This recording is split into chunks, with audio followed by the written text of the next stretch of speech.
Hello everyone, my name is Richard. And my name is Ryan. And together we're Ryan Richards.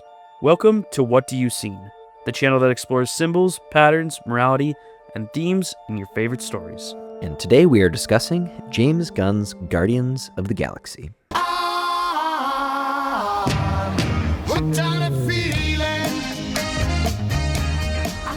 The Guardians of the Galaxy trilogy has been one of the most important and surprising additions to the superhero genre, offering a view of the hero's journey that doesn't always adhere to the more traditional format we're used to. James Gunn's vision for the future of storytelling was eccentric and bold. He took life's goofiness and absurdity and put it on the largest theatrical stage. When the people of today look at their neighbors, fellow Americans, and people around the world, they might as well be looking at aliens. The divisiveness of politics, the niche subworlds of the internet, and the increasing generational gaps that technology has injected all create a world that can be incredibly difficult to navigate. The heroes of the Guardians represent this multiplicity and attempt to give a framework for how to survive in a world where relating to others has never been more difficult. The Guardians of the Galaxy Volume 1 shows us that the main character of any story is best understood through the companions he surrounds himself with.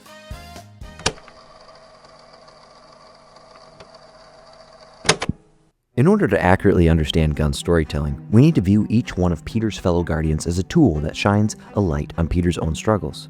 Peter as the hero means that he represents our culture's temperature.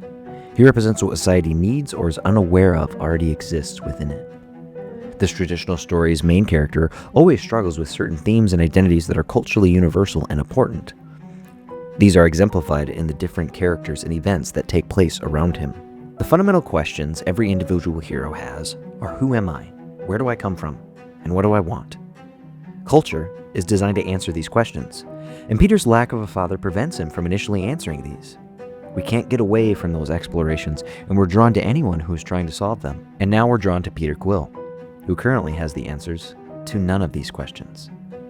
If this character is as truly unaware and disconnected as he seems, why focus on him? The answer is one we and Gunn intuitively know. There's something special about him.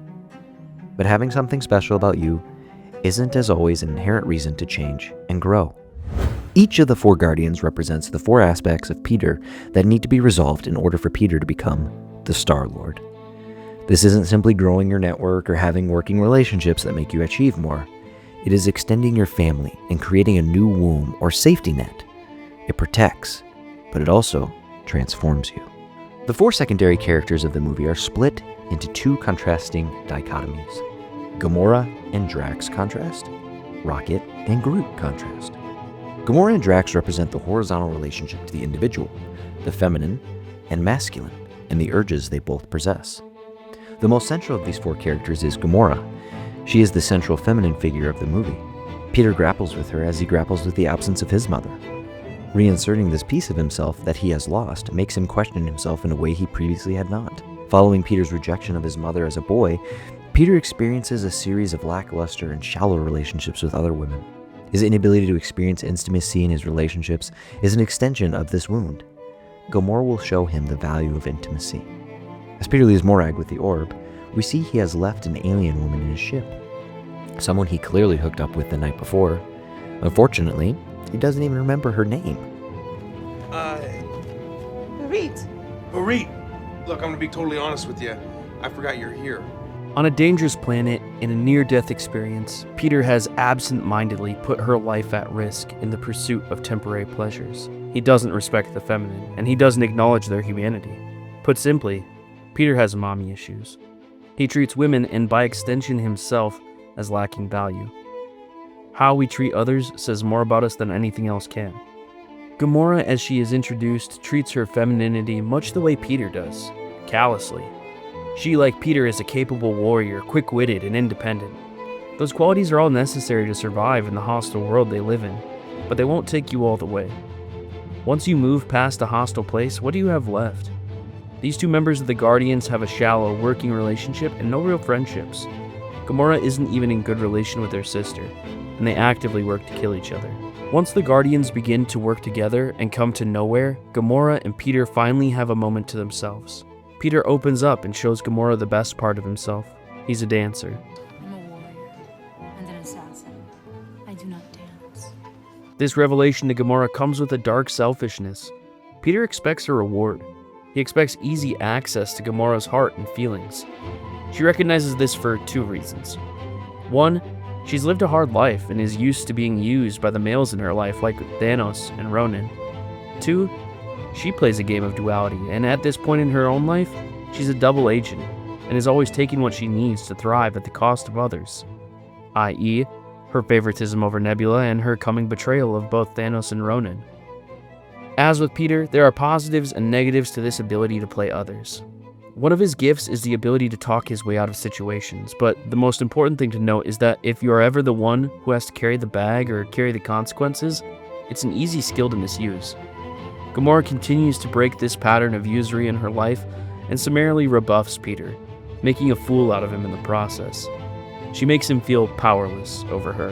And I am not some story-eyed waif here to succumb to your pelvic sorcery! Peter, immediately after this rejection, sees the heart of the orb he's carried. He comes face to face with real power. The orb is the ultimate symbol of those like Ronan and Peter. Like Peter, the orb has a hard shell that keeps him from truly finding the power he's capable of carrying. While the thesis of the Lord of the Rings is that power is dangerous and corrupting, Gunn has a different solution for his Power Stone, or small object of exceeding importance that determines the fate of the proverbial heaven and earth. When Peter sees for the first time the consequences of someone who misuses the power they've acquired, the revelation stuns him. There's a little pea coming out of me right now. Suddenly the stakes are raised. If one doesn't grow up and rise to the occasion, the entire galaxy will perish. This is what the feminine can do to the masculine. Call his true potential forward. The power or burden is too much for any one person to carry, as the collector's slave makes clear. What if Peter didn't have to carry this burden alone? So Peter switches the narrative he's written about himself, and so does Gamora. Gamora first begins to reason with Nebula rather than fight. Nebula, please. If Ronan gets this stone, he'll kill us all. As they fly over nowhere contesting the ownership of the stone, Gamora shows Nebula her true intentions and opens up to her. She is rebutted the way she rebutted Peter, and is lost in space. Cue Peter. The feminine, the princess of the Mad Titan, the warrior, is now also a damsel, someone ready for a knight in shining armor. But before Peter can save the galaxy, he must first save the person closest to him. Peter flies to Gamora and does the first genuine thing he's done concerning her. She is the frozen Snow White, and to save her, he shows his true face at last, covering hers with his own. The symbolic kiss of life. In the same way the prince inherits Snow White's troubles, Peter takes on the mission of stopping Ronan.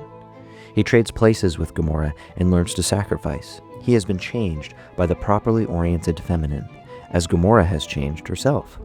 He and Gamora are ready to build a community, solidifying the heart of the Guardians, solving the problem of not which one is worthy of capturing the stone, but who will share in its burden. The person within the Guardians who is in conflict and contrast with Gamora is Drax the Destroyer. Like all members of the group, he is a capable warrior, and like the other members, the goal moves from knowing only conflict to opening up and unlocking the different pieces of yourself. When your title is the Destroyer, what are the other pieces of you that are left? Drax is the primary masculine figure of the first movie. That doesn't mean he is the primary male, it just means that he embodies the primary male characteristics that become somewhat parodied through him. He is single-minded, goal-oriented, impulsive, physical, muscular, and the only member who is a parent. He was a father, and in the group identity he still is. In the ways that Gamora reminds the viewer of Peter's mother, rebuilding his connection, Drax reminds us of some of the issues Peter has with his absent father. Drax has an absent child. If the masculine gives identity, such as the traditional association with the last name, the job trades of older society, and being the founders of cities and countries, Drax reminds us of the identity and goal of the Guardians. He is the personal connection to that goal in a way that others do not. He is also the only member of the group that has personally lost something at the hands of Ronan, and as such, Drax is the first member to want to stop Ronan and the only member not interested in the money or the reward. He is conscious of what the group's goal should be. That vision is a guide when things like money and relationships cloud judgment. Drax seeks to stop Ronan out of his love for his wife and child. Ronan was the only one who murdered Drax's family. Drax doesn't cease to be a member of his family. He carries that weight and anger with him, and his failure is something he can't move past. When the feminine turns individuals into a community or family, the masculine separates what does not belong. For example, the fixation with Ronan, which then gets transferred to Thanos. The lesson for Drax, which Peter in turn learns, is when to show restraint, unlike Ronan. The pattern that Drax follows is clear, even from their time in prison. Drax wants to instantly kill Gamora. She has a connection to the thing he wants to destroy, and so he wants to destroy her. Drax cannot see who his enemy is. But before going through with it, Drax listens to Peter, and in so doing gains an ally. Drax repeats this with the other members of the group, and instead of reducing or destroying their identity, such as when he names them simply tree or rodent, he learns to see them as real individuals.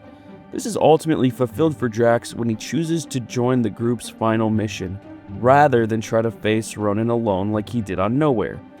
He tells Peter that he is honorable. This is the highest measure he can bestow on him. Honor is for trustworthy people. People who do what is right.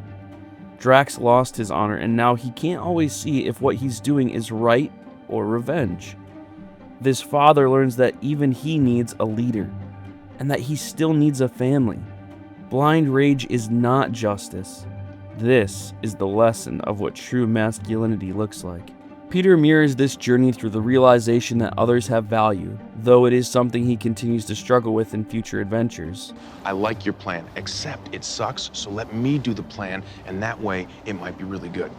He learns to work alongside others, seeing that everyone has something to offer.